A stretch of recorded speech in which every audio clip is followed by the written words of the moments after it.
back, and thank you everybody for joining on this beautiful Thursday evening. As Ari said, a lot has happened since. If you attended my previous talk, then you can pretty much forget about it because the situation has changed dramatically, and we're looking at a very different warfare now, phase 2, so to speak, and things have shifted in a very different direction than what we had anticipated even 2 months ago. So I think what I'm going to do at the risk of inflicting the pain of PowerPoint presentation on you, I'm just going to share a couple of slides just to visualize some things, and hopefully we'll have a conversation afterwards. My plan is to speak for about 20-25 minutes. And then I'm really looking forward to your questions, and hopefully we'll spend most of the time talking about things that are interesting to you, whether it's about my background or things that I study professionally. As Ari said, I teach U.S. foreign policy and national security at University of New Haven. So I focus more on sort of American foreign policy and how Ukraine interacts with the United States in a more sort of geopolitical arena, but I also hail from Eastern Ukraine.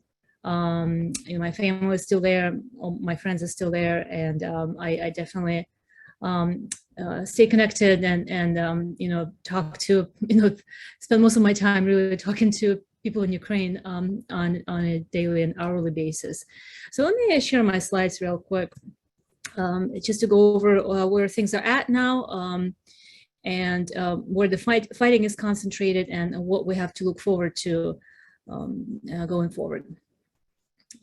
Give me just 1 second.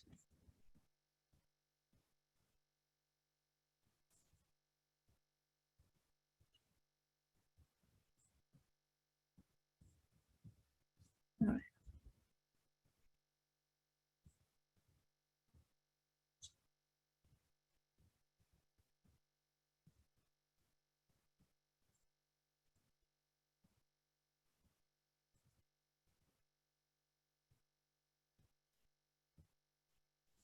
Can you see it now? Yes, yeah.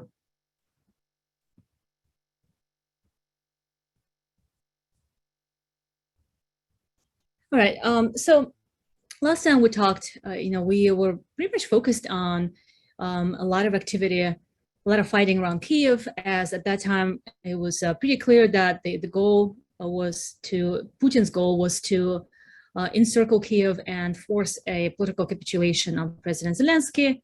And it was pretty clear that the campaign, this military campaign, had maximalist aims of pretty much denying Ukraine a right to exist as a sovereign country and forcing the Kyiv government to resign and the Ukraine's armed forces to basically lay down arms and capitulate. Now that didn't happen because the Ukrainian forces have successfully repelled that attack and liberated towns around Kyiv that were occupied by Russia for some time. You may know too that after some of those towns around Kyiv were liberated, evidence, massive evidence of war crimes was revealed as the Ukrainian forces came in there. Along with journalists from all around the world and representatives of human rights organizations to witness something horrific as they found bodies on the street and evidence of execution style murders, rape, torture, and so on and so forth. So currently, the Russian forces and the Russian commanders are investigated for war crimes. And various organizations are documenting those war crimes as they uncover more bodies. So it's pretty clear that the denazification and demilitarization of Ukraine, as were the original goals of this campaign, were taken quite seriously in that the tendency that based on Russian military's performance and behavior as they were holding those towns and villages, that they engaged in quite genocidal tendencies. So the level of brutality of this military campaign has since increased to where the Russian forces have revealed their true colors and made it pretty obvious to Ukraine and to the world that they would not stop short of basically committing genocide in Ukraine as a way of denying Ukrainian nation and Ukrainian state to exist. Now, after Russia withdrew from around the capital, after they were repelled from around the capital city, they regrouped and reinforced their ground troops in eastern Ukraine, where they're currently involved in or carrying out an all-out offensive in the so-called battle for Donbas. Donbas referring to Donetsk and Luhansk regions in eastern Ukraine. Now, the US officials estimated that Russia is currently several days behind schedule in its fighting goals, so they're trying to present some sort of victory for their internal audiences, but also because Russia had suffered tremendous losses in this campaign. They had lost a lot of equipment, a lot of personnel. It's estimated about 40,000 Russian soldiers had been killed already. Russia now is currently concentrating its attacks in the east, again, trying to expand areas of control beyond currently occupied republics. But one of the other things that has changed is that Russia is specifically targeting civilian and military infrastructure, not just in eastern and southern Ukraine, where there's sort of active combat zones, but also all around Ukraine, including in Lviv, in the center of Ukraine, in Dnipro, and also outside Kiev. Now, these revised war aims, as we perceive them now, currently are focused on demilitarizing Ukraine, not in terms of forcing Ukraine to capitulate, as was the original plan, but it appears that the Russian leadership had redefined their war aims to where demilitarization of Ukraine would be targeting military and civilian infrastructure to deny Ukraine an ability to rebuild itself. So they're specifically targeting railways, power stations, military objects, military targets. They are going after supply lines, particularly targeting train stations and various other transportation hubs that are used to deliver weapons from the West. And that is one of the communicated objectives by the Russian leadership, is that any weapon deliveries from NATO countries or any other Western partners that have been helping Ukraine, and currently there are about 30 countries that have been sending offensive and defensive weapons to Ukraine. Russia perceives those weapon deliveries to be escalatory and announced that they would be targeted in airstrikes and missile strikes as fair targets. So Russia is also signaling not just to Ukraine, but it's signaling to the West that they perceive the Western involvement as escalatory, and they will not stop short of actually targeting weapon deliveries coming from the West. Now, the general trajectory of correlation of forces currently is actually not in Russia's favor.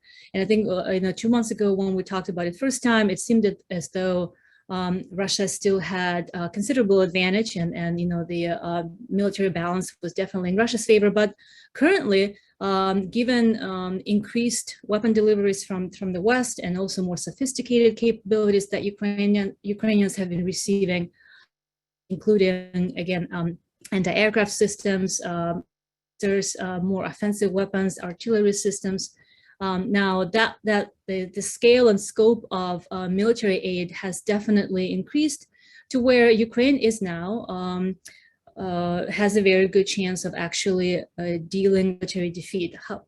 Although it's too soon to tell, but currently again the correlation of forces is actually trending in Ukraine's favor. Now that is to say too that it is still a very dynamic ground war. There's no stalemate, and both sides believe that they can win.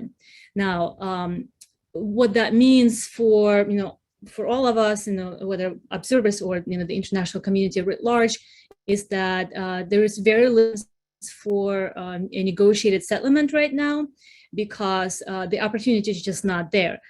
Because both sides are still very much going on both on the offensive and then defensive. The Ukrainian forces have been counterattacking, pushing Russians back. They have also conducted some deep strikes into the Russian territory by targeting fuel depots and oil depots in Russia. So it's a very active, dynamic, kinetic battle now. And there are sort of conversations about a negotiated settlement are currently ruled out. Now, about a quarter of Russian military power has been rendered combat ineffective, basically implying that if Ukraine continues at the current pace and intensity of operations, then they have a fairly good chance of depleting military power force, especially because of sanctions, diminished ability to replenish its losses. So currently the situation favors Ukraine, which is of course good news for everybody, for most people. Now, Mariupol flashpoint, as you might have heard, that has been a contingent of Ukrainian forces, civilians hiding and holding that position in the Azovstal, which is one of the major steel plants in southeastern Ukraine. And I'm actually going to show you a video that a friend of mine, a close friend of mine, filmed herself from inside Mariupol. Now, you might know too that Mariupol is siege. Only recently, the help of the United Nations evacuated some civilians, but for a very long time, difficult to get in the city, as it's 90% of Mariupol is completely destroyed, and it is believed that Russia is keen on taking Mariupol because they need that land bridge between Crimea and eastern Ukraine.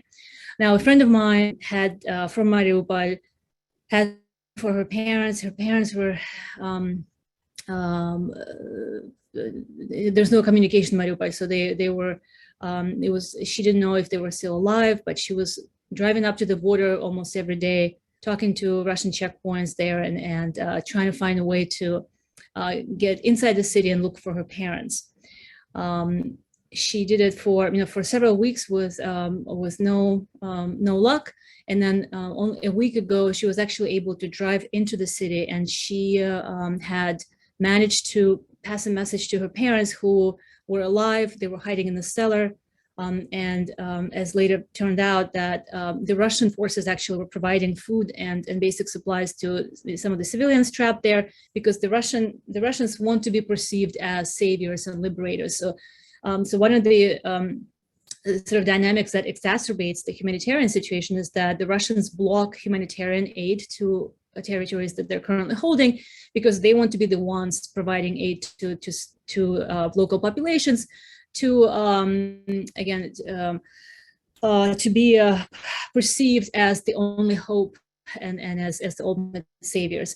I'm gonna stop sharing this, and I'm gonna show you a video that a friend of mine, it's exclusive. She filmed it as she was driving through Mariupol with her parents. And very few people have been able to do so. One second, it's very short.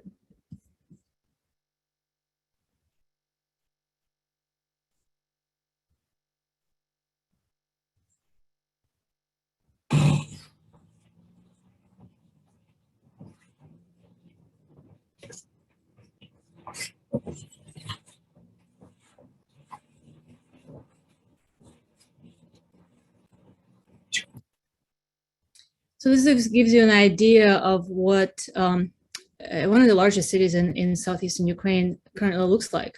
It is completely annihilated, and there's absolutely no infrastructure there. But again, the Russians sort of demonstrating that they will not stop short of leveling cities to if that's the only choice they have in controlling those areas. So that's we're looking at war of attrition currently. As a very realistic possibility going forward. But let me now kind of talk a little bit more about by way of what we have learned so far.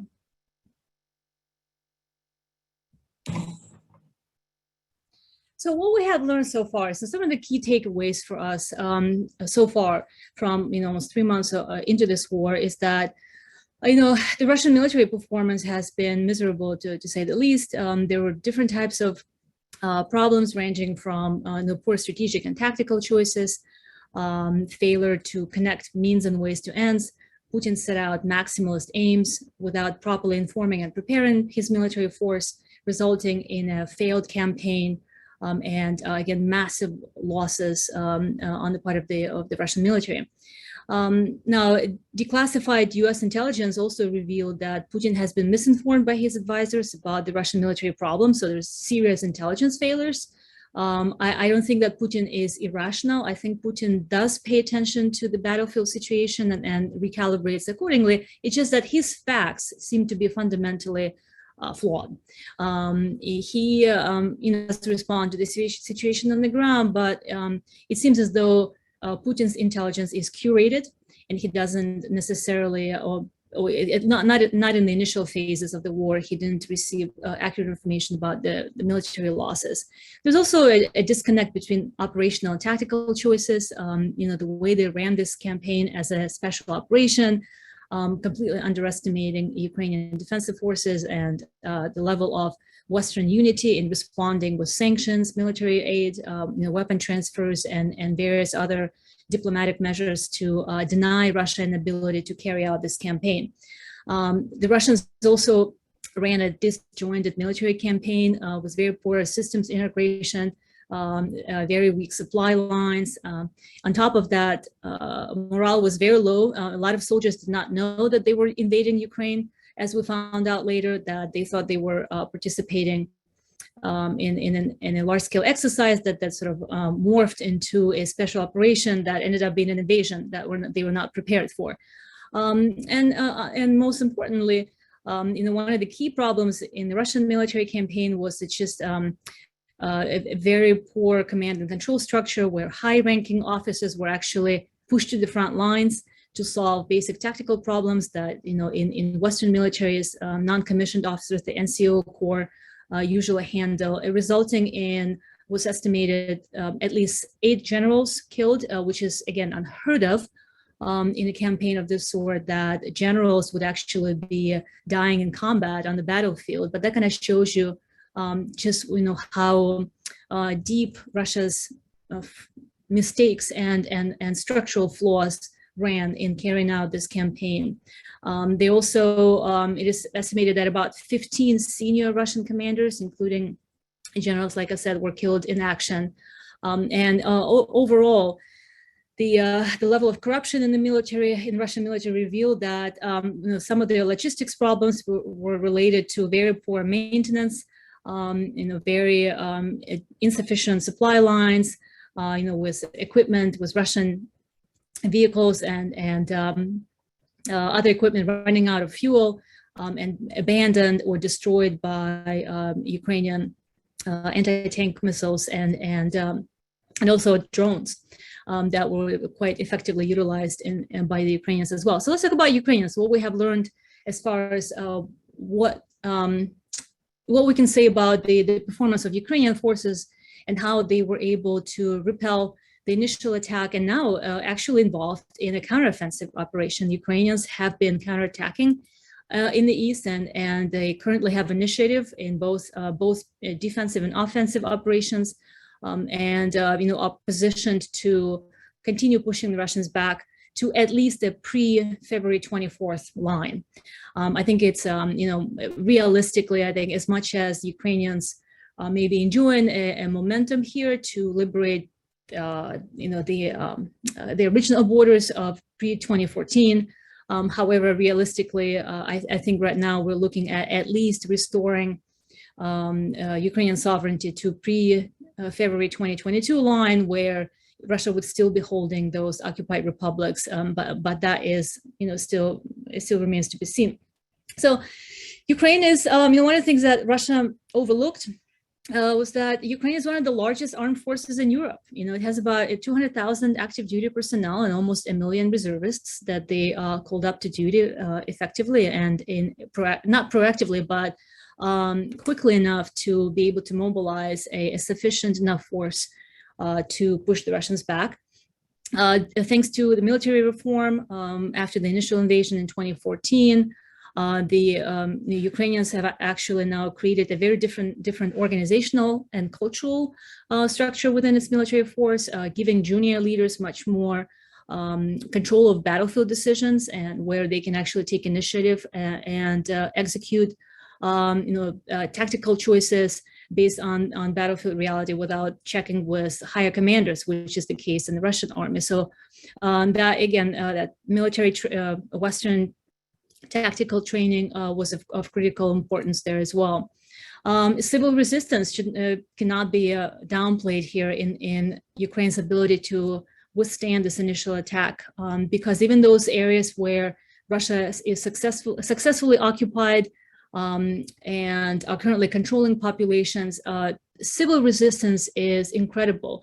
And it is also one of the reasons Russia has a very poor chance of a very small chance of holding the territory that they're currently occupying, because they would need to dedicate a substantial amount of military force to be able to pacify populations, because there's absolutely no local buy-in. The resistance is strong, both in terms of volunteer battalions operating all around Ukraine, but also just unarmed civilians are also protesting and trying to put up as much fight as possible. Now, one of the key factors in Ukraine's success was U.S. intelligence. U.S. intelligence sharing in real time has been accurate and actionable, and in many ways, critical to Ukraine's ability to render Russian armed forces combat ineffective in such a short amount of time. Ukraine's ability to ambush tank columns around Kyiv in the initial phases of the war was in no small part a function of Americans and other NATO partners sharing real-time intelligence based on satellites, much better quality satellites that they have available over Ukrainian territory. Western intelligence also, was instrumental in some of the high-level targeting of generals, where Ukrainian forces have also tipped off and were able to geolocate targets more effectively. Now, of course, a very big part in Ukraine's success is a function of troop morale and resolve and resilience of the Ukrainian force that inspired the world, and also motivated more countries and more countries to participate in military aid and in giving Ukraine the capabilities that it needs because Ukraine currently has a chance. Now, what has the West actually done? One of the key components of the West's response so far has been providing offensive and defensive capabilities, ammunition, anti-tank, anti-aircraft weapons. Now the United States has started supplying heavier equipment, including artillery and counter-battery artillery as well. I think short of fighter jets, pretty much Ukraine is now receiving just about any type of heavy equipment that will allow it to go on offensive operations. Now, some countries, some Eastern European NATO partners have also started providing armored vehicles and tanks to help Ukraine kind of deal in a more conventional battlefield there in the east, where terrain is more flat and in some ways may favor Russian troops, but Ukrainians are now dug in quite deep since 2014, allowing them to repel Russian attacks. Obviously, I'm not going to delve too much into sanctions, but sanctions have definitely been instrumental. What we have learned, though, is that the West, when the opportunity or when the situation is really dire, one of the things that we have learned is the West's ability to put up a unified front against Russia and coordinate sanctions in a way that is as effective as possible. Obviously, the Europeans are still struggling to impose a full oil and gas embargo on Russia, but they're working toward that goal. The bottom line is that while sanctions have not been effective in deterring further aggression in Ukraine. Sanctions will definitely be instrumental in denying Russia an ability to rebuild and replenish their losses long term. Another thing that we have learned about sanctions is that it has been anticipated that sanctions would hurt Russian oligarchs and political elites to the extent that they would potentially have incentives to not necessarily to overthrow Putin, but to kind of diminish their support of Putin and potentially turn their backs on him and kind of create and leading to a rupture of Putin's elite circles that are currently enabling him. That did not happen. What we have seen from the polls is that sanctions have actually intensified political elite support for Putin. They're rallying around him, and they're actually cleaning even more strong Putin, showing much higher levels of support of this campaign, because they are now under the impression that the West is out to get them. So they're actually rallying around Putin even more than they did in the past, which is, again, not something that we had anticipated. The impact of the war so far is immense, both on social and economic fronts. Needless to say, Ukraine has suffered a lot of destruction already. It is estimated that Ukraine's economy is going to shrink by 45% by the end of the year. Obviously, a devastating toll that the war has already taken on Ukraine, and that is one of the objectives that Russia has presented, is that even if they cannot defeat Ukraine militarily, they will deny Ukraine an ability to be a successful state. And that's kind of how they're currently perceiving their war aims. This war has global implications. Global food prices have soared already. You may know too that Ukraine is one of the key suppliers of sunflower oil in the world. It actually supplies 50% of global market of sunflower oil, and and that sunflower oil is actually used in the production of other oils. So it will have a tremendous effect on, especially on poorer countries in Africa that rely on cheaper wheat and oil products. Combined, Russia and Ukraine make up about a quarter of the global wheat output. Wheat exports, which will affect food prices around the world. So the war has definitely sent shockwaves around the world, with food prices rising, and also obviously inflation here in the West, and other effects that we're just beginning to percolate now.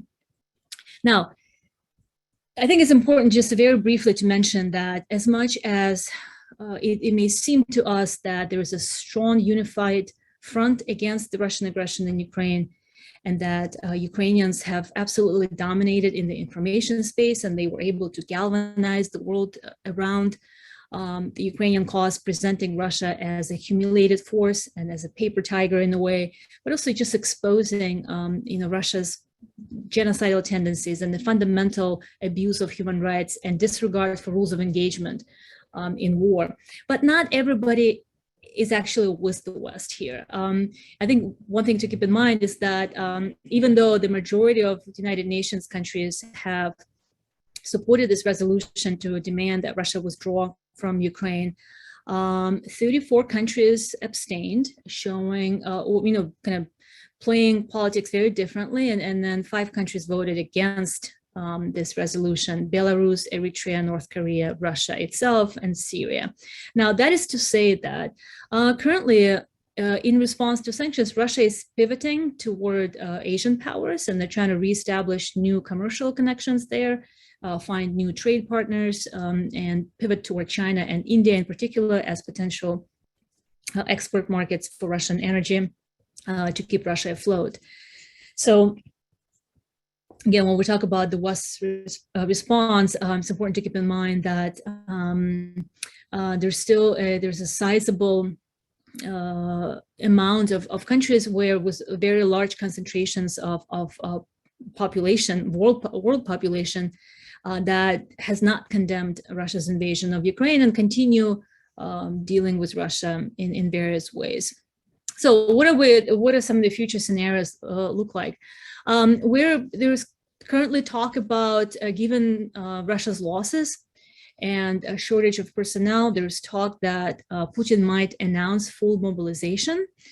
Although I personally don't believe that that is likely because, well, first of all, even if there's full mobilization in Russia and even if they announce conscription, more untrained manpower will not necessarily take care of some of the structural problems in the Russian military, including tactics, logistics, training.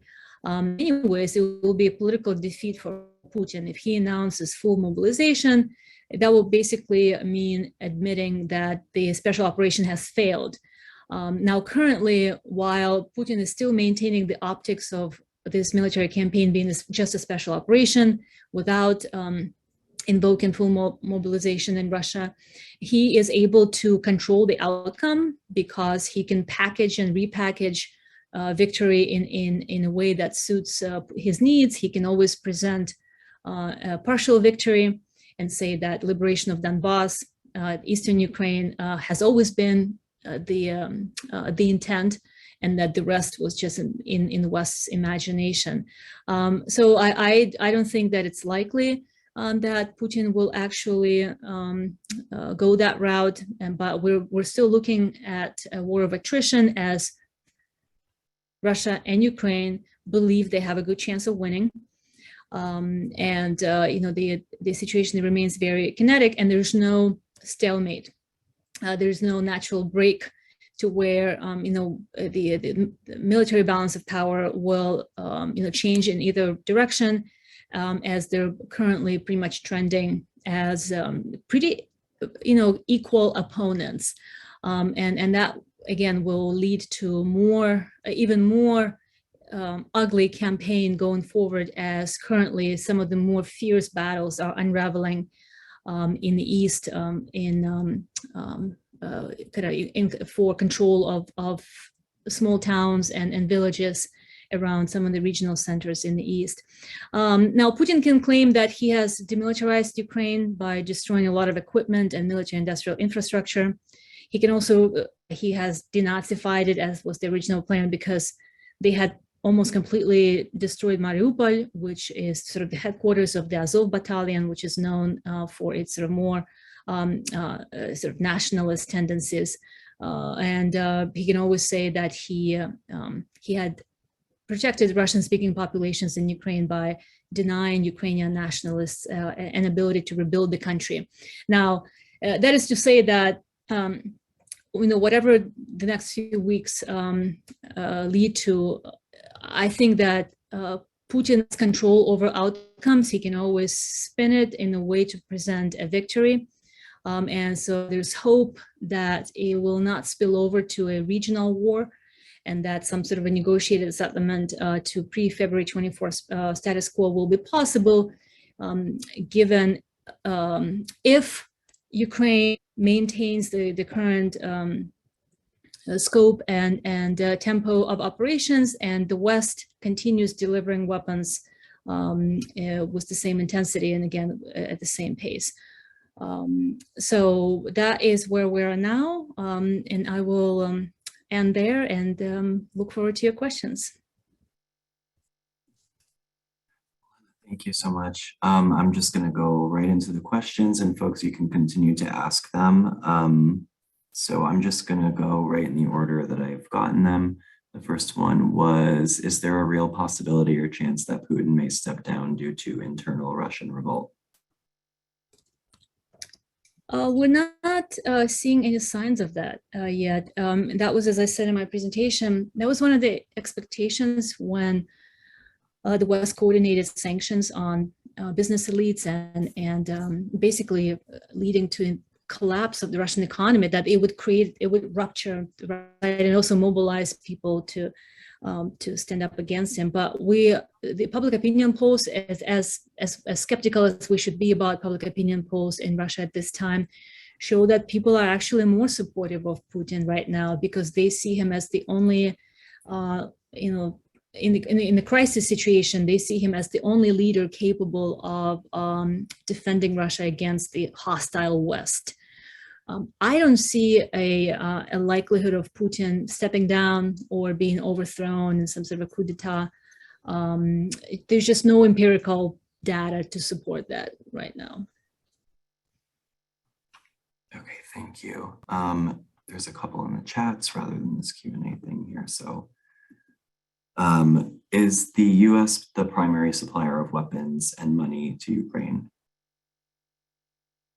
When you say the West supplying weapons? Yeah, that's a really good question. Absolutely, and I think that it's just a really good point to try and kind of separate or deconstruct the proverbial West. You know, what we mean by that is the U.S. and the U.K. and some the NATO partners. Yes, currently the U.S., the U.K. Provide the majority of, but although proportionally, you know, some of the Baltic countries, if you look at the percentage of GDP.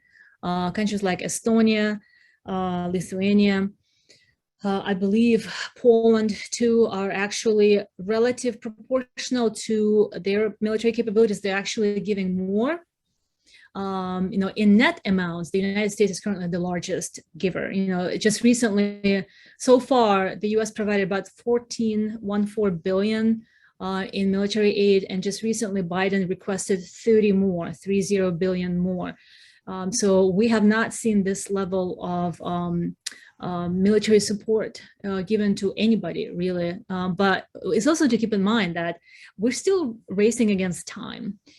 These, you know, even though the U.S. is now willing to give Ukraine more capabilities, more advanced weapons, you know, delivering them, the turnaround is still longer than, you know, they're able to deliver even the more sophisticated, like howitzers, in 48 hours. And that's something that, you know, 2 months ago, everybody would say, no, it's impossible. You know, they need, you know, the Ukrainian army has to be trained, and, you know, logistics is a problem. And it turns out, you know, where there's a will, there's a way. However, it's still challenging to deliver these systems to the front line as Ukraine relies only on ground transportation. There are no air deliveries at all, obviously, because Russia would immediately shoot them down.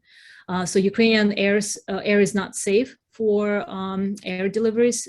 They rely only on ground transportation, and it takes time, and equipment breaks as it is moved to the front lines. So it's a challenge. So you know, the NATO partners are doing the best they can right now, but it is still a race against time. Right. Okay, thank you. The next one I'll pull from is, if Russia is successful or not successful in Ukraine, will there be another target, and kind of what is the end game, in your opinion? Meaning, if the war is still over? I think, meaning like after Ukraine, do you believe Putin to have another country or target in mind in terms of an invasion or an expansion of this war? That's my interpretation of the question anyway. That would need to depend on political objectives. You know, war has political aims, right? You know, Russia would have to, I personally don't believe in accidental war theory, that the war can just kind of spill over as a function of an accident. No, accidents sometimes are overlooked because there is no political objective to leading to an escalation. I currently don't see an indication that Russia is capable of carrying out, of sustaining any more military operations, because they have been depleted in ways that they did not anticipate. They have no way of, under sanctions, they have no way of replenishing their resources and rebuilding their military. I think that, again, I do think that Putin is responding to the situation on the ground and recalibrating his war aims, and then he is going to be more cautious. Already, we have seen the Russian military being much more cautious in the execution of phase 2 in this campaign. You know, they're not getting out of the supply lines as much. They are much more cautious in terms of offensive operations, without, you know, throwing their soldiers in the battlefield, without, you know, air support or any proper logistics. they're playing a much more cautious game already.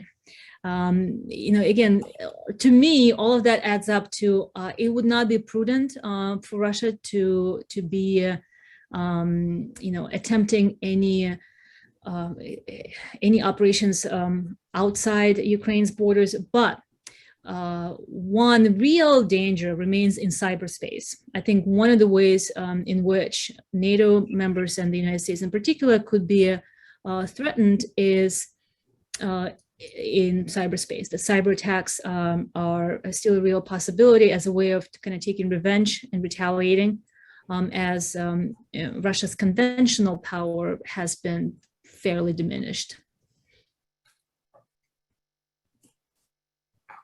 Next one is Monday, May 9th is Russian Victory Day regarding World War II. Is that a big deal in Russia, and will they maybe ramp up their attacks to proclaim new victories? Perhaps Miracle. It is a big deal. I think we have focused on May 9th here in the West more than anybody in Russia has. Look, it is a big deal. It is going to be a parade. Putin doesn't need, empirical data to necessarily present anything as a victory, right? I mean, he already has enough material to package into a narrative that he can sell to his population. He can already say that, look, he destroyed Ukraine.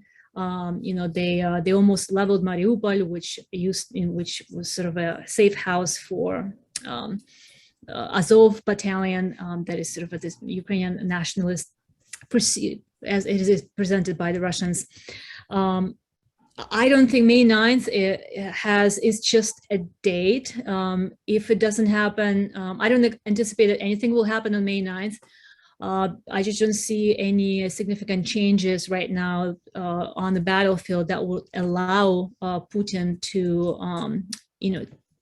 to deliver a victory. Now, perhaps it's possible that Mariupol could potentially completely fall by May 9th. And that, I think, could be realistically presented as a victory. However, again, one of the reasons why I don't think that May 9th necessarily will be the day when major changes will come is because the US intelligence had actually continued their policy of disclosures. They had intercepted some communication, and they actually disclosed publicly that they believe they have reasonable grounds to believe that May 9th will be the day when Putin may announce general mobilization. Now, I think that even just the fact that US intelligence had already disclosed it will derail Putin, because so far, if previous disclosures are any indication, every time the US intelligence publicly released Putin's plans, and it turns out they were accurate, that it threw Putin off and he had to recalibrate, because he's not going to do anything that's anticipated. To Putin, it's critical to maintain the element of surprise in this war. That's kind of how he plays his game. He needs to be unpredictable. Of course, now the plausible deniability is out of the window. There's absolutely nothing plausibly deniable about this campaign anymore. But that is the Russian way. They will continue. They will maintain the element of surprise, and they whatever victories or major changes they announce, even if it's not on May 9th, but May 12th, it doesn't matter. What matters is how the battlefield dynamics will be changing, not these symbolic dates. Thank you.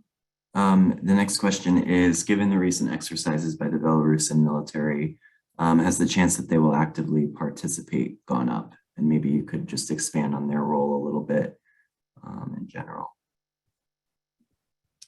Belarus is a force multiplier for Russia, and they're not by themselves. They're not a decisive force in Ukraine. I think Ukraine would be more than capable of repelling Belarusian attacks. But Belarusians are a force multiplier, and they currently act as a proxy. They are Russia's proxies. Now, even if Russia solicited that help, and even the Belarusian armed forces actually crossed the line and marched on the battlefield, it would not be decisive for Russia. I think currently They're using Belarus as a launching pad. They're actually conducting missile strikes from Belarus up north there. And that is where most likely I predict that that's kind of where things will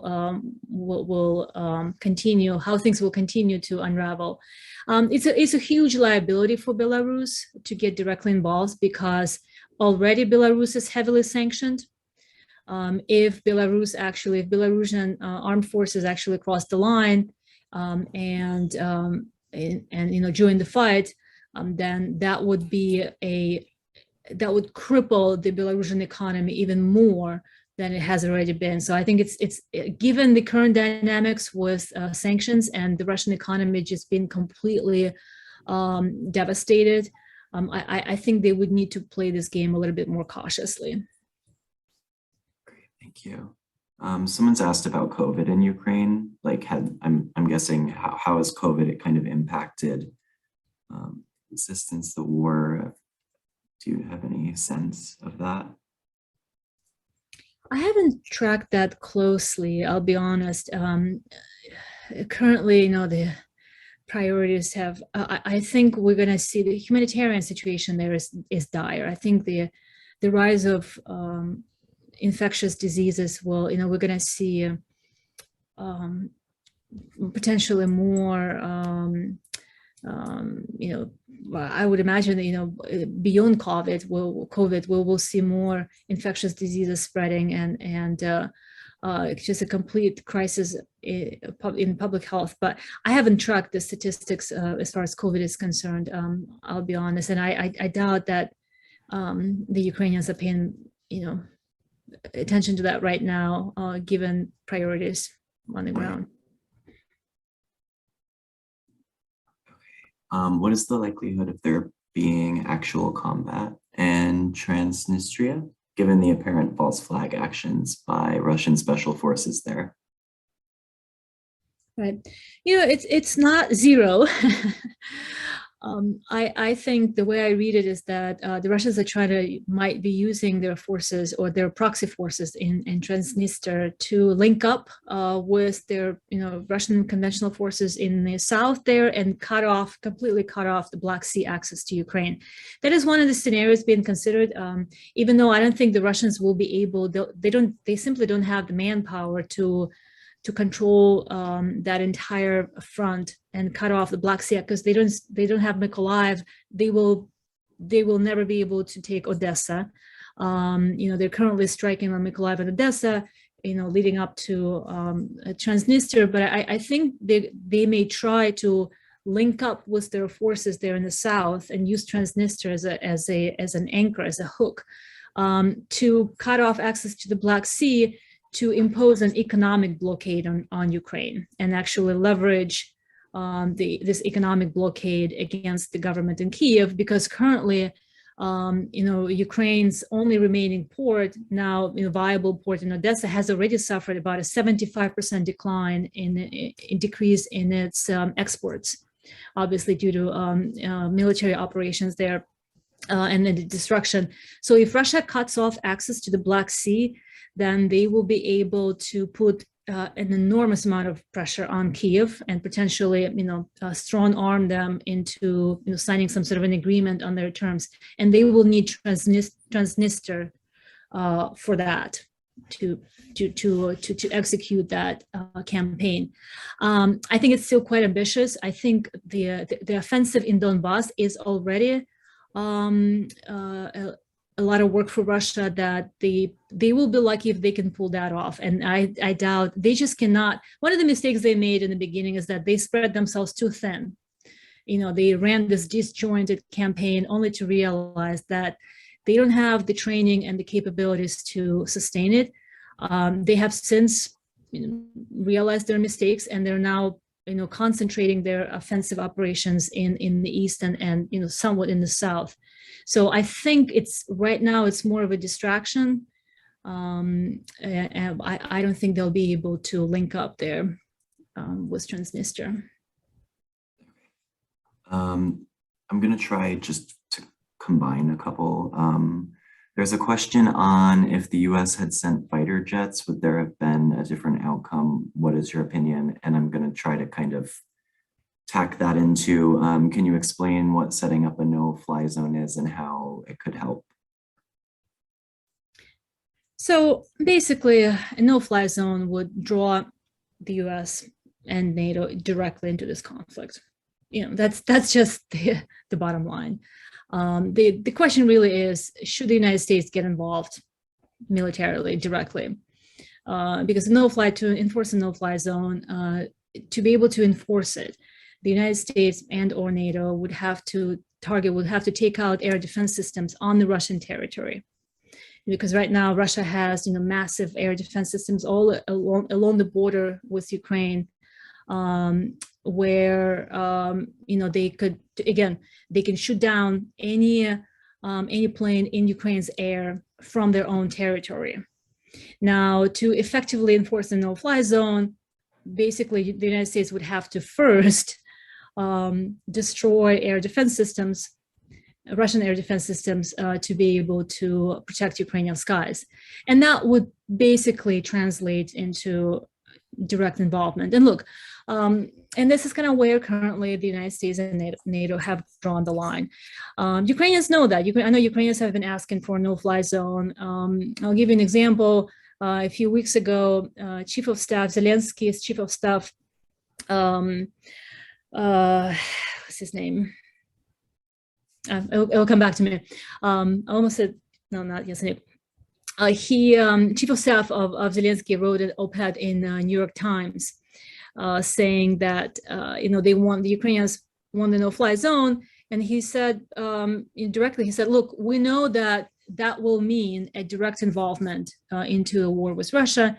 And he said, we know that, but we think that it's better for the United States to get involved and fight Russia alongside Ukraine now, when Ukraine is still a viable force, as opposed to wait until Ukraine is depleted and then have to engage Russia by themselves, whether NATO, obviously, if they would join that fight. But we're not sure whether NATO would necessarily join the fight, or if it would be some sort of a unilateral decision. So, that is what's at stake here. So far, the US has maintained that red line.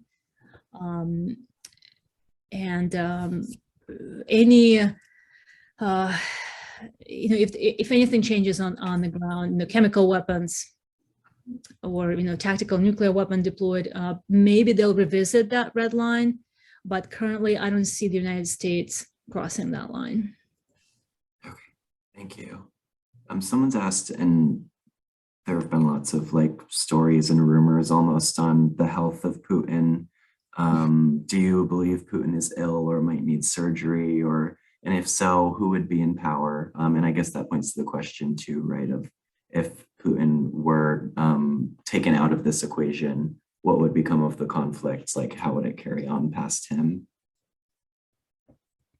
So I'm not going to comment on Putin's health. I just, that's way beyond my expertise. I don't want to read into it.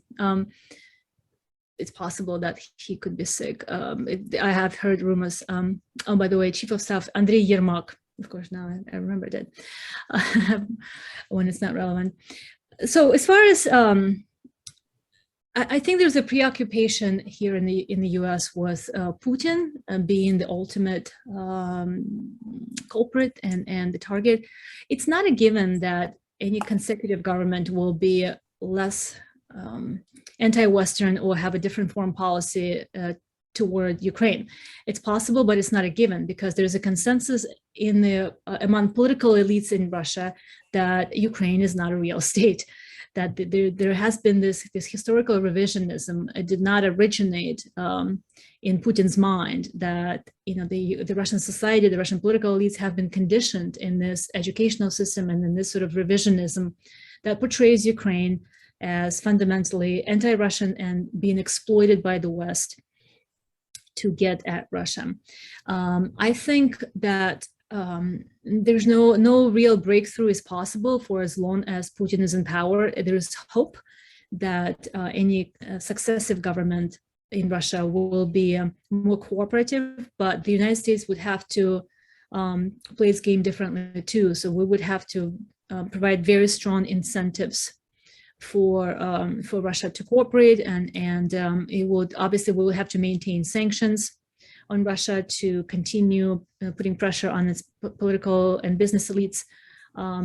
But again, given my read of the domestic situation in Russia right now, and the fact that Russia has now turned from authoritarian to totalitarian state, Putin's response to the war and people's reactions to the war has been extremely stifling, more aggressive, more oppressive. Media is outlawed. Any reporting on the war is outlawed. Any criticism of the government is outlawed. It's just a very oppressive environment. I don't see a new sort of progressive government kind of coming out of that, being cultivated in that environment. There's two camps in the U.S. foreign policy establishment. There is one camp believes that anybody but Putin will give us a chance of a breakthrough, and there's the other camp that believes that Putin is actually a preferred outcome, because at the very least, it's stable. We know what to expect from him. That if he were to go, there's the level of instability and unpredictability that it would bring to the region would potentially be far worse, especially given that Russia has a lot of nuclear weapons and we don't know who would get a hold of them. Right. And then if you have time for one last question, yeah, absolutely. At 6:58. There is a question about, so there are some reports of active resistance in territory seized by the Russians. Is the Ukrainian military working to increase this resistance despite the war crimes already being done by the Russian troops? And another related question sort of about training programs, if Ukraine has established training programs to raise capabilities of mobilized citizens. Yes. Well, first of all, Ukraine has been actively counterattacking and trying to liberate towns occupied by Russia, especially now that we know what occupation looks like. Bucha, Irpin, these towns around Kiev revealed how Russia actually maintains control in those areas. Again, nothing short of war crimes. People even witness reporting revealed that the Russian military would even go house to house, and they would execute people for having Ukrainian books in their houses, where that would be used as a pretext that they must be Ukrainian fascists.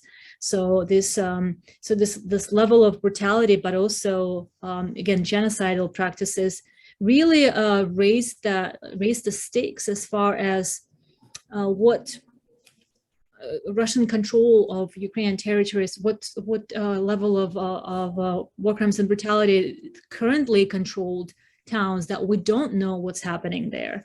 So I think it really kind of highlighted and elevated the priority for the Ukrainian forces to liberate as many towns as possible and go on counteroffensives immediately, because the level of atrocities being committed in those areas that we don't know of can be very high. And as far as training, Ukrainian forces actually are currently being trained. There's a new training program that the United States started on outside Ukraine, I believe probably in Poland. They're not necessarily disclosing all the details on training Ukrainians on the use of heavier equipment that the US sent, including the counter-battery artillery raiders. So Ukrainians are now being trained in real time on using these new capabilities. But aside from that, Ukrainians have also their battle-hardened troops. They're actually with or without. I know in the U.S. here, there's a lot of credit is attributed to U.S. training, NATO training, but I would say that Ukrainians themselves have perfected their tactical and operational execution due to based on their experience in 2014 and over the last 8 years and most recently. So currently it's a highly qualified armed force that I think even currently there's a lot of reports coming out from some of the volunteers, American volunteers that are serving, that are volunteering their time to train Ukrainian territorial defense forces, that they're actually learning more from Ukrainian soldiers, as it's Ukrainian armed forces are now the most experienced military in Europe, at least. I do want to close with one final question, actually, but I also just want to thank you for like delivering so much good information to us.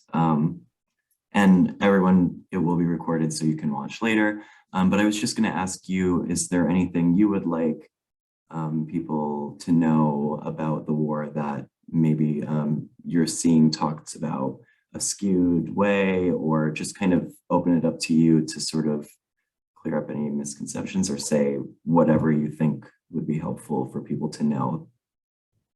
Yeah, thank you. And thank you so much for joining and for paying attention to this war. I will say, I'm happy to talk about the war, but I also have to warn people that the situation is so dynamic. It's possible that a week from now we're going to be in a very different predicament. So stay tuned. And as a reference point, historians are still debating about what happened in World War II. So it's still way too early for us to be analyzing. We're still too close to this war. I will answer your question. What is it that's missing from the discourse and from the analysis? I actually asked this question. I posed this question to my Ukrainian friends and colleagues, and I asked them the other day if there was anything that they noticed that was missing in the way we talk about Ukraine and in the way we help Ukraine. And actually, a good friend of mine who is a war correspondent said, look, we just, with so much, we appreciate the attention to Ukraine and the assistance and the outpouring of support.